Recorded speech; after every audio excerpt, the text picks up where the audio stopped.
بسم اللہ الرحمن الرحیم۔ شروع اللہ کے نام سے جو بڑا مہربان نہایت رحم فرمانے والا ہے۔ یہ لال عشق از قلم سحر علی قریشی، قسط نمبر 22۔ رات کے دوسرے پہر جلال کی گاڑی کسرے خان کے سامنے آ کر رکی۔ خاوند نے ڈرائیونگ سیٹ سے اتر کر اس کے لیے ادب سے دروازہ کھولا اور جلال کسرے خان کے اندر داخل ہوا۔ آج بہت اہم کام تھے جنہیں نپٹاتے نپٹاتے اسے آدھی رات ہو گئی تھی۔ اس کے کندھوں پر کوئی ایک ذمہ داری تھوڑی تھی، ڈھیروں ذمہ داریاں تھیں جن سے ہم وقت وہ الجھتا رہتا تھا۔ اس نے کبھی کسی کو شکایت کا موقع نہیں دیا تھا، ہمیشہ سب کی امیدوں پر کھرا اترا تھا، اور ان تمام فرائض کو پورا کرنے میں اس کی اپنی ذات اکثر بہت پیچھے چھوٹ جایا کرتی تھی۔ اپنی زندگی میں اس نے اپنے لیے ہمیشہ بہت کم وقت نکالا تھا۔ کسرے خان کی آدھی بتیاں گل تھیں، یعنی سب سو چکے تھے، اور خیال آیا تھا آبگین کا۔ وہ تیزی سے اپنے کمرے کی جانب بڑھا، بے صبر سا کمرے میں داخل ہوا تو وہاں بھی اندھیرے نے سواگت کیا تھا۔ اگرچہ بیڈ کے اطراف میں لگے منی لیمپ آن تھے، مگر ان کی روشنی بھی نہ ہونے کے برابر تھی۔ آبگین کے کمرے کا دروازہ بھی معمول کے مطابق بند تھا۔ وہ کبھی اس کے کمرے میں نہیں گیا تھا۔ شروع میں وہ اسے لاک کر دیا کرتی تھی، اور آج بھی ایسا کرتی تھی یا نہیں وہ نہیں جانتا تھا۔ دل شدت سے اسے دیکھنے کی خواہش کر رہا تھا، اور دل کی آواز پر لبیک کہتے آج وہ پہلی بار اس کے کمرے کی طرف آیا۔ ارادہ تھا کہ اگر اس نے لاک بھی کیا ہوا تو بھی وہ ماسٹر کی سے کھول لے گا، مگر ہر حال میں اسے دیکھے بغیر سوئے گا نہیں۔ مگر اس کی سوچ کے برعکس دروازہ لاک نہیں تھا۔ یہ دیکھ جلال کو خوشگوار حیرت ہوئی۔ پھر آہستگی سے ہینڈل گھما کر دروازہ کھولتے اس نے اندر جھانک کر دیکھا، اور سامنے ہی وہ چھوٹے سے بیڈ پر کروٹ کے بل لیٹی تھی۔ اس کے چہرہ جلال کی جانب تھا۔ اب دل نے اندر جانے کی ضد باندھ لی۔ آج وہ اسے شاید شرمندہ کروانے کی کوئی کسر نہیں چھوڑنے والا تھا۔ دروازہ مکمل کھولتے وہ بہت دھیرے سے اندر آیا، اس کے قریب جاتا چلا گیا۔ کھڑکی سے آتی تیز ہوا اس کے بالوں کو چھو رہی تھی، جس سبب لٹیں بکھرتی بار بار اس کے چہرے کو بوسہ دیتی تھیں۔ چاند کی روشنی میں اس کا چہرہ صاف وہ دیکھ سکتا تھا۔ لمبی گھنیری بھوری پلکیں، گداز گلابی ہونٹ، روشن سفید پیشانی تمتماتی ہوئی۔ بے اختیار وہ جھکا اور چہرے پر آئے بال بہت نرمی سے کان کی لو کے پیچھے کیے، مگر ہوا نے اس عمل کو ناکام کر دیا، اور وہ دوبارہ اڑ کے اس کے چہرے پر آ گئے۔ ہوا کی اس شرارت پر وہ زیر لب مسکرایا۔ یہ منظر اس کی زندگی کا حسین ترین منظر تھا۔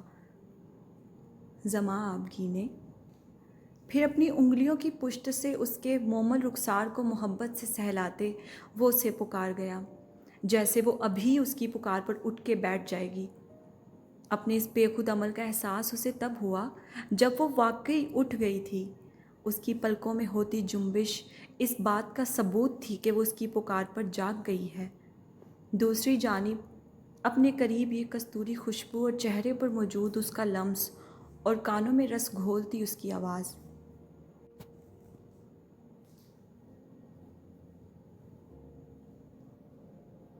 اور سرگوشی تو وہ کیسے نہ اٹھتی؟ اس کی موجودگی اس سے پہلے تو اس کی روح محسوس کر لیتی تھی۔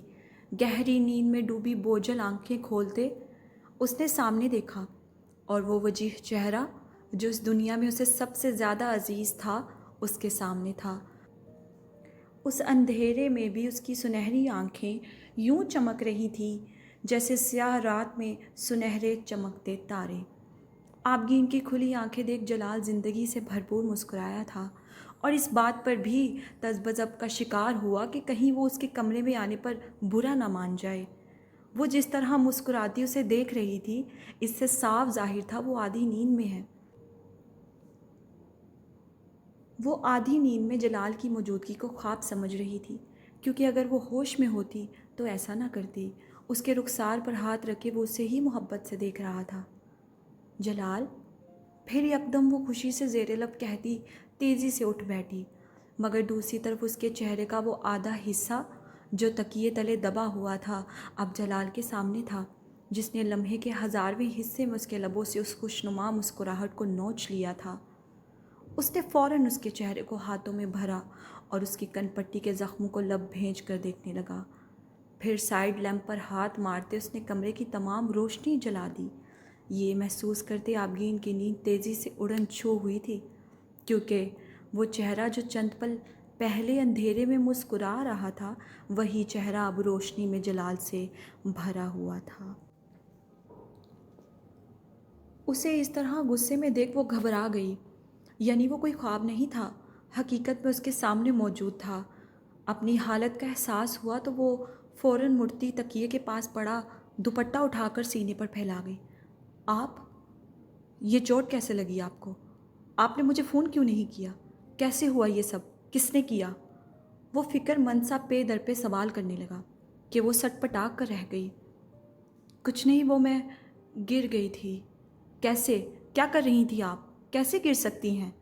وہ اس کے بہانے پر کسی طرح قائل نہیں ہوا تھا۔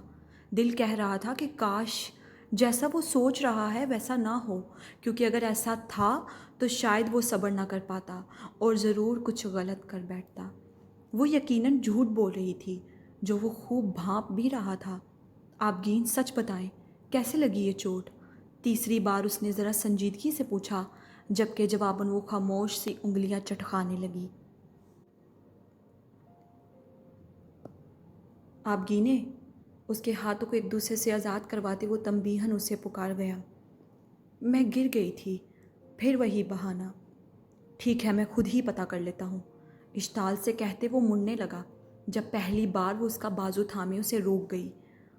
میں ٹھیک ہوں، ہلکی سی چوٹ ہے بس۔ آپ جانتی بھی ہیں مجھے کتنی تکلیف ہو رہی ہے۔ سچ بتائیں آبگین، آپ کو میری قسم۔ اس کے دونوں ہاتھ تھام کر قسم دیتا وہ اسے اپنی جگہ سنگ کر گیا۔ آبگین نے متحیر ہوتے اسے دیکھا۔ چھوٹی امی؟ پھر دل کا خدشہ زبان پر لاتے وہ بس اتنا ہی کہہ سکا تھا، جس پر وہ ناکام سی سر جھکا گئی، اور یہ لمحہ اس کے لیے عذاب کا سا تھا۔ یعنی وہ جو سوچ رہا تھا عین ویسا ہی ہوا تھا۔ یہ سب کچھ انہوں نے کیا تھا۔ اس کے ہاتھ چھوڑتے وہ اپنے ہاتھوں کو مٹھی کی صورت بند کر گیا اور ضبط سے سرخ آنکھیں بند کر کے کھولتا اگلے لمحے وہ مڑتا تیزی سے دروازے کی جانب بڑھا تھا، مگر اس سے پہلے وہ دہلیز پار کرتا وہ دوڑ کے اس تک پہنچی۔ اس کے آگے آتے راستہ روک گئی، جس سبب ان کا بری طرح تصادم ہوا تھا، مگر وہ دونوں بروقت ایک دوسرے کو تھام کر گرنے سے بچا گئے تھے۔ آپ ٹھیک ہیں؟ جلال نے پریشانی سے کہا۔ آبگین نے اسپات میں سر ہلایا۔ پلیز مت جائیں، آنسو ٹپکاتی آنکھوں سے کہتے وہ اس سمے اسے کمزور کرنے لگی۔ یہ غلط ہے، آپ اس طرح کر کے مجھے روک نہیں سکتی، بے بسی سے کہتے وہ جبڑے بھیج گیا، جبکہ وہ مزید روانی سے رونے لگی، اور وہ ہار گیا تھا اس کے آگے، کیونکہ وہ گھٹنوں کے بل بیٹھنے والی تھی، مگر جلال نے فوراً کندھوں سے تھام کر اسے روک دیا تھا۔ آپ مجھے گناہ گار کر رہی ہیں۔ ٹھیک ہے، رونا بند کرے، میں نہیں جاتا۔ تکلیف سے اس کے آنسو پہنچ کر صبر کرتے وہ ہتھیار ڈال گیا۔ پھر ایک تھکان زدہ سا سانس چھوڑتے اس نے گردن پیچھے گرائے کہا، وہ ایسا کیسے کر سکتی ہیں؟ اس نے تکلیف سے آنکھیں میچی۔ یہ آزمائشیں اس کی روح تک کو نڈھال کر رہی تھیں، اور یہ درد اس کو اس کے اپنے ہی دے رہے تھے۔ انہوں نے جان بوجھ کر ایسا نہیں کیا، وہ بس غیر ارادتاً ہو گیا تھا۔ اس کی اس بے بنیاد صفائی پیش کرنے پر جلال نے سر سیدھا کرتے اسے متعجب نظروں سے دیکھا۔ وہ ایسا کیسے کہہ سکتی تھی؟ یہاں آئیں۔ پھر اس کا ہاتھ پکڑ کر لاتے واپس بیڈ پر بٹھا کے وہ اب دوبارہ اس کا چہرہ تھامے غور سے زخم کا معائنہ کرنے لگا، جبکہ وہ پلکیں جھکائے خاموشی سے اس کا چھونا اپنے چہرے پر محسوس کر رہی تھی۔ اس کی سنہری آنکھوں میں تکلیف تھی، جنہیں بار بار درد سے جھپکتا وہ آخر میں جھک کر اس کی پیشانی چوم گیا۔ یہ سب آبگین کے لیے بہت غیر متوقع تھا۔ وہ اپنی جگہ ساکت ہو کر رہ گئی تھی۔ اسے اپنے گرد ہر شے بھی ساکت ہوتی محسوس ہوئی تھی۔ دھڑکنیں بے ترتیب ہوتے شور مچانے لگیں، اور ایک تسکین تھی جو دل سے ہوتی روح میں اتری تھی۔ جہاں وہ اس کے پہلے عمل سے نہیں سنبھلی تھی، اگلے عمل نے اسے تکلیف میں ڈال دیا تھا۔ وہ اس کے آگے ہاتھ جوڑ گیا۔ مجھے معاف کر دیں آبگین، آئندہ ایسا نہیں ہوگا۔ اس زخم سے زیادہ درد اسے اپنے شوہر کے ہاتھ جوڑنے پر ہوا تھا۔ اس نے فوراً تڑپ کر جلال کے ہاتھ تھامے۔ ایسے نہیں کریں، مجھے گناہ ہوگا۔ اس کے معصومیت بھرے جملے پر وہ سر جھٹک کے ہنس دیا اور بولا، میرے حصے میں ڈال دیجیے گا۔ پہلی بار بھی تو اس نے ایسا ہی کہا تھا۔ اس کی بات پر آبگین بھی ہنس دی۔ وہ دونوں ایک دوسرے کو مسکرا کر دیکھ رہے تھے۔ جلال کی آنکھوں میں ہلکی نمی تھی۔ ان دونوں کا رشتہ بہتری کی طرف گامزن تھا۔ وہ اسے کھونا نہیں چاہتا تھا کیونکہ آبگین علی شاہ اس کے لیے کسی رحمت سے کم نہیں تھی۔ اب وہ جھک کر اس کے ہاتھ چوم رہا تھا جس پر وہ لجاتے خود میں سمٹ سی گئی۔ جلال جہانگیر خان کی محبت اور لمس شفا تھی اس کے لیے۔ کھانا کھایا آپ نے؟ ہنوز آنکھیں جھکائے اس نے سر ہلایا۔ اور دوائی؟ اس نے دوبارہ مثبت انداز میں سر ہلایا۔ وہ کہنا چاہتی تھی اس کا چھونا اس کے درد کی دوا ہے، مگر کہہ نہ سکی۔ ٹھیک ہے، اب آپ آرام کریں، میں چلتا ہوں۔ آبگین نے سر ہلاتے دھیرے سے اس کے ہاتھوں سے اپنے ہاتھ نکالے۔ جلال نے متبسم آنکھیں لیے اپنے پوروں سے چھوٹتے اس کے ہاتھ دیکھے۔ سائیڈ لیمپ آف کرتے اسے شب بخیر کہا اور اپنی کرسی موڑ لی۔ ان دونوں کے وجود واپس نیم اندھیرے میں گم ہوئے تھے، مگر دل ایک دوسرے کے پاس رہ گئے تھے۔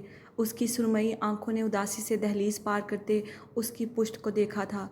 شب بخیر، وہ سرگوشی نما بولی۔ دروازہ واپس بند ہو گیا اور یوں وہ خوابناک سی ملاقات تمام ہوئی۔ چھٹی ہوتے اجالا جیسے ہی کالج سے باہر نکلی، دبیر کی سفید گاڑی کھڑے دیکھ تعجب سے مسکرائی۔ یعنی آج وہ اسے لینے آیا تھا؟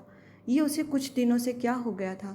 وہ تو ہمیشہ ڈرائیور کے ساتھ آتی جاتی تھی، تو آج وہ اس کے معاملے میں اتنا حساس کیوں ہو رہا تھا؟ خاص طور پر تب جب سے اس نے کالج میں لڑکوں کو دیکھا تھا۔ حالانکہ اس دن کے بعد کوئی بھی بوائز کیمپس کا لڑکا اس طرف نہیں آیا تھا اور یہ سب اسی نے کروایا تھا، وہ یہ بھی اچھے سے جانتی تھی۔ بھلا اس کے علاوہ ایسا کر بھی کون سکتا تھا؟ اور اسے کوئی فرق نہیں پڑتا تھا۔ اس کی کسی سے کوئی دوستی تھوڑی تھی، وہ تو بس ان دونوں کے درمیان ہوئی خلش کو کم کرنا چاہتی تھی۔ استغراق میں کھڑی وہ گہری سوچ میں تھی جب عقب سے ملکہ آئی۔ کیا ہوا اجالا، گھر نہیں جانا کیا آج؟ اس کا سکتہ ٹوٹا اور کندھے پر بیگ درست کرتے وہ واپس دبیر کو دیکھنے لگی، جو گاڑی کا شیشہ نیچے کیے پہلے ہی اسے دیکھتا انتظار کر رہا تھا۔ ویسے تم نے بتایا نہیں وہ کون ہے؟ تمہارا بھائی ہے کیا؟ اس نے دلچسپی سے دبیر کو دیکھتے پوچھا۔ وہ میرے بھائی نہیں ہیں، اجالا نے ترش لہجے میں جواب دیا اور بنا اس سے مزید بات کیے غصے سے وہاں سے چلی گئی۔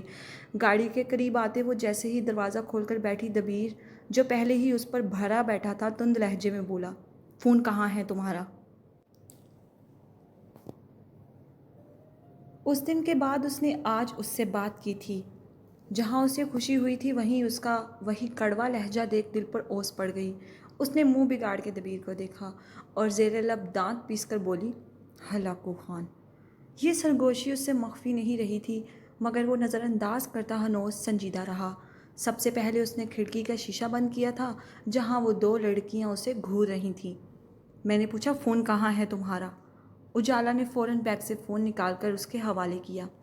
دبیر نے اس کی اسکرین آن کرتے اجالا کے سامنے کی، جس پر اس کی بے شمار مسڈ کالز تھیں۔ یہ کالز نظر آ رہی ہیں تمہیں؟ اجالا نے نا سمجھی سے پہلے فون اور پھر دبیر کو دیکھا۔ تم نے ایک بار بھی میرا فون اٹھانا مناسب نہیں سمجھا۔ وہ برس پڑا، مگر وہ اجالا ہی کیا جو اس کے غصے کا اثر لیتی۔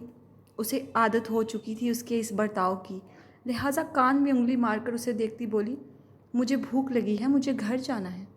دبیر نے آج شش کرتے اسے درشتگی سے دیکھا، یعنی دبیر خان کے سوالات کو سرے سے نظر انداز کرتے وہ ہاتھ سینے پر باندھ کے نیم دراز ہو گئی تھی۔ اجالا، میں تم سے بات کر رہا ہوں۔ دانت پر دانت جماتے وہ یقیناً شاید اسے بھی ان لفظوں کی طرح پیس دینا چاہتا تھا۔ تو توا زیادہ گرم ہوتے دیکھ اس نے فوراً آنکھیں کھولی اور معصومیت کے اگلے پچھلے سارے ریکارڈز توڑ ڈالے۔ ظاہر سی بات ہے، میں لیکچرز میں بزی تھی، اور آپ کی اطلاع کے لیے عرض ہے کلاس میں فون اٹھانے کی اجازت نہیں ہوتی۔ اس کے جواب پر دبیر کا شدت سے دل کیا تھا اس کا گلا دبا دیتا، مگر صد افسوس وہ ایسا نہیں کر سکتا تھا۔ اجالا نے طوطے کی طرح نظریں گھمائیں، اس کے گسیٹ چہرے کو ایک بار پھر نظر انداز کر دیا، کھڑکی سے باہر دیکھنے لگی، جبکہ وہ کتنے ہی لمحے اسے ویسے ہی دیکھتا رہا۔ لگتا ہے تمہارا کالج جانا بند کرنا پڑے گا، واپس جا کر پڑھتی رہو خود، سنجیدگی سے کہتے اس نے گاڑی سٹارٹ کی، جبکہ اجالا کو اس کی اس دھمکی سے کوئی فرق نہیں پڑا تھا۔ ہاں مگر کینچی کی طرح اس کی زبان چلنا بند نہیں ہوئی تھی۔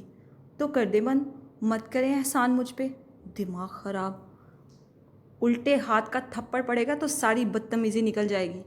اب کی بار اس نے شاکی نظروں سے دبیر کو دیکھتے افسردہ ہوتے اپنے رخسار پر ہاتھ رکھ لیا تھا، یوں جیسے اس نے واقعی تھپڑ مار دیا ہو۔ میں انجم اپیا کو بتاؤں گی۔ ہو گیا شروع ڈرامہ، دبیر نے تعصب سے سر جھٹکا۔ بتاتی رہنا، ڈرتا نہیں میں کسی سے۔ معراج کو بتاؤں گی۔ معراج نام پر برجستہ اس کا پیر بریک پر آیا تھا اور گاڑی ایک دم سڑک کے بیچوں بیچ رک گئی۔ واٹ؟ کیا کہا تم نے؟ معراج؟ بھائی بولو اسے، وہ بڑا ہے تم سے۔ اجالا نے متحیر ہوتے اسے دیکھا، اس لیے اس نے گاڑی روکی تھی۔ اور خبردار، آئندہ تم نے اس کا نام ایسے لیا، سمجھ گئی؟ آپ بھی تو بڑے ہیں مجھ سے، تب تو کبھی نہیں کہا کہ آپ کو بھائی بلاؤں میں۔ یہ سنتے دبیر کا دل کیا اس وقت کے کسی چیز کے ساتھ ٹکرا کر اپنا سر پھوڑ لے، یا پھر اجالا کو کہیں کسی کنویں میں پھینک دے، جبکہ دوسری جانب غصے کے باعث سرخ پڑتا اس کا چہرہ اور آنکھیں دیکھ اس نے خود کو بمشکل مزید کوئی بکواس کرنے سے روکا تھا، جبکہ وہ ابھی بھی بنا ایک لفظ کہے اسے قہر برساتی نظروں سے دیکھ رہا تھا۔ اجالا نے فوراً دروازہ کھولا، نیچے اتری اور پیچھے جا کر بیٹھ گئی۔ دبیر کی سرخ نظروں نے اس کا پل پل پیچھا کیا تھا اور بھائی لفظ پر جھرجھری سی آئی تھی۔ اس نے واپس گاڑی سٹارٹ کی اور اس بار سپیڈ اتنی تیز تھی جیسے وہ ان دونوں کو ختم کر دینا چاہتا ہو۔ وہ تو بروقت اجالا نے سیٹ بیلٹ لگا لیا تھا، ورنہ آج وہ ضرور اس کے ہاتھوں شہید ہو جاتی۔ گھر پہنچنے کے بعد شام تک وہ اس کے سامنے نہیں آئی۔ مغرب کے بعد افق پر اندھیرا چھانے لگا تو دیکھا اس نے دبیر کو گارڈن کی طرف جاتے۔ اکثر کھانا کھانے کے بعد وہ گارڈن میں ٹہلنے چلا جاتا تھا، اور اس طرف لیو کا چھوٹا سا گھر بھی تھا، تو تھوڑا سا وقت اس کے ساتھ بتاتا اور سگریٹ نوشی کرتا۔ یعنی آج کل وہ اس کی تمام حرکات پر، تمام عمل پر نظر رکھ رہی تھی، جیسے وہ اس کے معاملے میں حساس ہو رہا تھا۔ ابھی بھی وہ ایک طرف کھڑا اوپر چاند کو گاہے بگاہے دیکھتا، گہرے سگار کے کش لیتا، اپنے ارد گرد دھواں ہی دھواں بکھیرے ہوئے تھا، جب وہ دبے پیر اس کے پیچھے آئی۔ وہ محسوس نہ کر سکا۔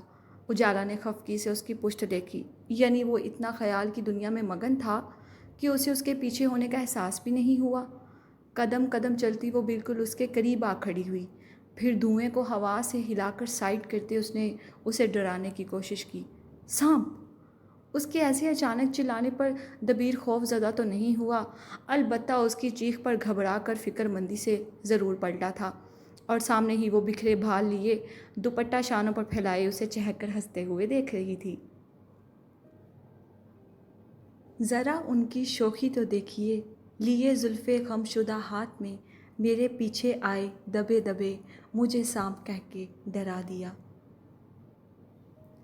دوسری جانب چونکہ وہ ڈرا نہیں تھا، اس شکست پر وہ ہاتھ جھٹکتی سخت بدمزہ ہوئی اور پھر ہنسنے لگی۔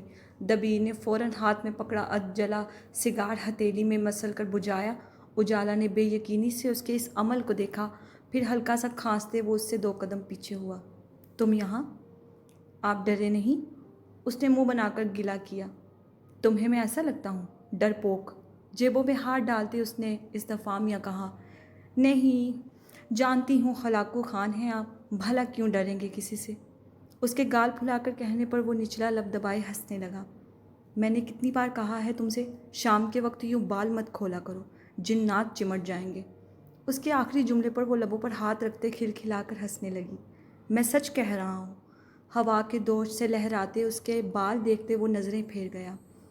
بھلا مجھے جن کیسے چمٹ سکتے ہیں، وہ بھی آپ کے ہوتے ہوئے؟ کیا مطلب تمہارا؟ دبیر نے سنجیدگی سے پوچھا۔ مطلب یہ، آپ اس کو پیٹ نہیں دیں گے سمرا کے بھائی کی طرح؟ کہتے وہ پھر سے چہک کر ہنسنے لگی، جبکہ دبیر کو کم سے کم اس بات پر ہنسی نہیں آئی تھی، بلکہ دوبارہ اس لڑکے کا منہ توڑ دینے کا دل کیا تھا۔ پھر بھی شام کے وقت بال سمیٹ کر رکھا کرو، اس نے دوبارہ کہا۔ جو حکم میرے آقا۔ اگلے لمحے وہ ادب سے کہتی سارے بال آگے گرائے چٹیا کرنے لگی، جبکہ یہ منظر اتنا دلکش تھا کہ وہ بمشکل اس سے نظریں ہٹا پایا اور رخ موڑ کے کھڑا ہو گیا۔ کچھ دیر بعد وہ دوبارہ بولی، مجھے آپ سے کام تھا اس لیے آئی ہوں۔ کیا کام تھا؟ بنا پلٹے اس نے پوچھا۔ وہ ملکہ کی برتھ ڈے ہے اور پوری کلاس انوائٹیڈ ہے، اور چونکہ وہ پروفیسر کی بیٹی ہے اس لیے میم نے اسپیشلی سب سے کہا ہے آنے کو، تو کیا میں اس سے قبل وہ کہتی اسے جانا ہے وہ بولا تم نہیں جا سکتی۔ پر کیوں؟ وہ پیر پٹک کر چلائی۔ دبیر ناگواری سے پلٹا اور اسے سختی سے دیکھا۔ میں بور ہو گئی ہوں ایسی لائف سے۔ وہ بے حد اکتائی ہوئی تھی اس سمے۔ نہیں جانا مطلب نہیں جانا، اور دوبارہ ہم اس موضوع پر بات نہیں کریں گے۔ آخری فیصلہ سناتے وہ وہاں سے چلا گیا، جبکہ وہ بھیگی آنکھیں لیے اسے جاتا دیکھتی رہی اور فیصلہ کر گئی تھی چاہے جو ہو جائے وہ جاگ کر رہے گی۔ ان چھوٹی چھوٹی خوشیوں کی وہ بھی حقدار تھی، اور اس کے کیا نتائج ہونے والے تھے اس کے تصور سے پرے تھا۔ رات سمے سنوبر اور معراج کاؤچ پر بیٹھے شطرنج کھیل رہے تھے۔ انجم بیڈ پر بیٹھی گراؤنڈ سے ٹیک لگائے فون میں اسکرولنگ کر رہی تھی اور گاہے بگاہے انہیں بھی دیکھتی۔ ایک دوسرے کے پیادے مارنے کے بعد وہ دونوں جوش سے چلاتے۔ بظاہر وہ فون میں مصروف تھی مگر زیرک نگاہیں ان دونوں پر ہی تھیں۔ اس سمے وہ سنوبر کو اٹھا کر اس کمرے اور گھر سے باہر پھینک دینا چاہتی تھی، مگر ہائے افسوس کہ وہ ایسا نہیں کر سکتی تھی، کیونکہ وہ ایک رحم دل خاتون تھی۔ بھلا گھر آئے مہمان کے ساتھ ایسا سلوک تھوڑی کر سکتی تھی، وہ بھی اس عورت کے ساتھ جو اس کی معالج تھی، اور اس نے اس کی بہت خدمت بھی تو کی تھی۔ آخر اتنی تو انسانیت اس میں تھی، مگر وہ ان دونوں کو اس طرح ہنستے کھیلتے دیکھ کڑ بھی تو رہی تھی۔ اس کا کیا؟ جب اسے مزید برداشت نہ ہوا تو وہ موبائل پھینک کر بیڈ سے اٹھی اور جا کر ڈریسنگ ٹیبل کے آگے بیٹھ گئی۔ چونکہ سنوبر کا رخ معراج کی جانب اور پیٹھ انجم کی طرف تھی، اس سبب وہ اس کی کارستانی کو دیکھ نہیں سکتی تھی، مگر معراج خوب دیکھ سکتا تھا۔ اب شروع ہوا تھا انجم کی اداؤں کا فیشن شو۔ سب سے پہلے تو اس نے کندھوں پر لپیٹا گرے اسٹرولر اتار کے بیڈ پر پھینکا، اور پھر اس کے بعد اپنے بال کھول دیے۔ اور پھر معراج خان آخر کیسے انجم آرا کے وار سے بچ سکتا تھا؟ دوسری طرف بے ساختہ اس کی نظر بھٹک کر سنوبر کے پیچھے نظر آتی انجم پر پڑی، اور پھر وہیں ٹھہر سی گئی۔ اس کے بال پہلے کی طرح تو لمبے کولوں تک نہیں رہے تھے، ہاں البتہ ان 4 مہینوں میں کمر تک آنے لگے تھے۔ لمحے بھر کے لیے معراج پل کے جھپکنا بھول گیا تھا۔ اب وہ اپنے بازوں کو رول کیے موئسچرائزر لگا رہی تھی، پھر کریم اٹھا کر گردن پر مساج کرنے لگی۔ معراج نے حلق تر کیا، یہ شے اور مات۔ سنوبر کی آواز آئی، صرف 2 ہاتھ پیچھے ہوں۔ میں بھی، وہ زیر لب بڑبڑایا۔ نظریں کہیں اور ہی ٹکی تھیں، جیسے وہ نظر انداز کر گئی۔ چلو اب تمہاری باری۔ معراج کیا چال چلتا جب اس کے ساتھ کوئی اور چال چل رہا تھا۔ گرمی نہیں ہو گئی؟ اس نے گریبان کھول کے کہا۔ سنوبر نے حیرانگی سے اس کے پیچھے موجود کھڑکی سے باہر دیکھا اور پھر معراج کو۔ نہیں، باہر دھند چھا رہی ہے اور تمہیں گرمی لگ رہی ہے۔ اس جملے پر انجم کے چہرے پر شاطر سی مسکراہٹ آئی تھی۔ کیا ہوا معراج، تم ٹھیک ہو؟ اس کی غیر ہوتی حالت دیکھتے وہ فکر مند سی بولی۔ نہیں کچھ نہیں، جیت گئی تم بس۔ پھر ایک دم سے بساط پر ہاتھ مارتے اس نے کہا، رات بہت ہو گئی ہے، پھر کھیلیں گے۔ کہتے وہ اٹھ گیا۔ وہ بھی کندھے اچکاتی اٹھی اور بنا انجم کو دیکھے شب بخیر بولے کمرے سے نکل گئی۔ اس کے جاتے معراج نے گہری سانس لے کر چہرے پر ہاتھ پھیرے اور پھر دروازے کو دیکھا جو سنوبر بند کر کے گئی تھی۔ پھر وہ لمبے ڈگ برتا انجم کے عقب میں آ کھڑا ہوا۔ کیا تھا یہ؟ اس نے سرد بظاہر غصے سے پوچھا۔ کچھ نہیں، تمہارا دھیان بھٹکانے کی کوشش کر رہی تھی۔ کیا بھٹک گئے تم؟ آئینے سے نظر آتے اس کے عکس پر نظریں جمائے اس کا جواب اور انداز نرالا تھا کہ ایک پل میں وہ اس کا غصہ اچک لے گئی۔ ایسا ویسا؟ دونوں ہاتھ کرسی کی پشت پر رکھے وہ اس کے کان کے قریب لب رکھتا سرگوشی نما بولا اور خمار زدہ آنکھوں سے آئینے میں اس کو دیکھنے لگا، جو جھیمتے خفیف سا مسکراتی پلکیں گرا گئی تھی اور پھر سنجیدہ ہوتی اٹھی اور اس کے پاس سے گزر کر واپس بیڈ کی جانب بڑھی۔ تم میرے ساتھ آخر ایسا کیسے کر سکتی ہو؟ کیسا؟ بال جوڑے میں مکید کرتے اس نے بے نیازی سے پوچھا۔ یہ سب کچھ؟ کیا سب کچھ؟ بتاؤں میں تمہیں؟ وہ سیخ پا ہوا تھا۔ اگر میں سچ میں بھٹک گیا تو تمہیں تھپڑ کھانا ہے کیا؟ وہ بھی دو بدو بولی۔ وہ کہکا لگا گیا۔ کیا اب بھی تم تھپڑ مارو گی مجھے؟ اس نے شوق آنکھیں لیے بے یقینی سے پوچھا۔ ہاں ضرورت پڑی تو ضرور۔ واپس بیڈ کراؤن سے ٹیک لگا کر بیٹھتے وہ فون چلانے لگی۔ معراج نے محبت سے اسے دیکھا اور دھیرے سے قدم اٹھاتا اس کے قریب آیا۔